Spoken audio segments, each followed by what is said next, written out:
How to check when you installed an app on your Android phone.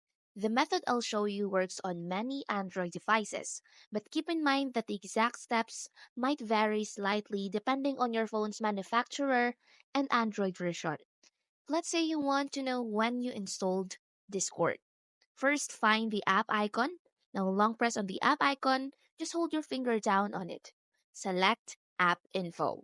This screen shows information about the app. Now, look for the installation date.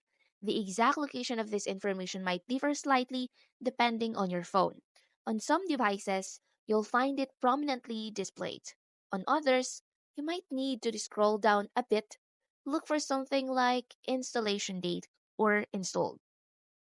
You might also find information about last update, if available.